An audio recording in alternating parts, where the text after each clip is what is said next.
দিনটা ছিল ২৪শে জানুয়ারি, আমারই এক কলিগের বিয়ে। ভেবেছিলাম ১ম এ বিয়েবাড়ি যাব না, কারণ আমার নাইট ডিউটি ছিল। তারপর আমার কয়েকটা বান্ধবী আমাকে ফোন করে বলল, "চ না ভাই, মজা হবে।" আমিও আর মজাটা মিস করতে চাইলাম না, তাই ঝটপট উঠেই রেডি হতে শুরু করে দিয়েছিলাম। বিয়েবাড়ি মানে তো একটু মেকআপ বানতা হ্যায় না? আমাদের যেকোনো অনুষ্ঠানে নাইট ডিউটিটা পড়ে গেলেই না মুডটা পুরো চটকে চুয়াত্তর হয়ে যায়।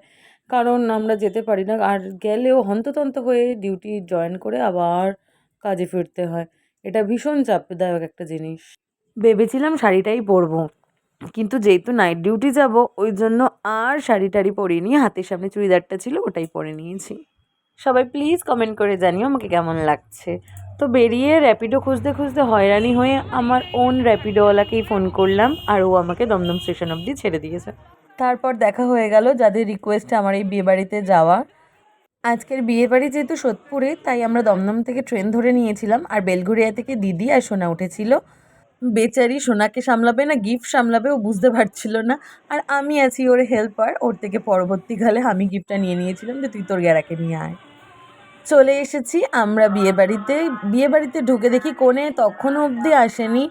আমরা ওর জন্য অধীর অপেক্ষা করে বসেছিলাম। আর যেহেতু আমার ডিউটি ছিল, আমার তো ভীষণ চাপ লাগছিল যে ও কতক্ষণে আসবে, আর আমি তো জলদি জলদি বেরিয়ে যাব। কারণ আর কারোর ডিউটি ছিল না, শুধু ওদের মধ্যে আমারই ডিউটি ছিল। তাই আমি একটু ফুচকা খেয়ে নিয়েছিলাম, আর কিছু স্টার্টার ট্রাই করে নিয়েছিলাম। এই যে এসছেন আমাদের মহারানী। উফ! একদম নায়িকা সেজে এসেই ভীষণ খুশি হয়ে আমাদেরকে জড়িয়ে ধরেছে। কোনো মতে তারপরে আমি আবার বেরিয়ে পড়েছি। ও আমার জন্য একটু পার্সেল দিয়ে দিয়েছিল।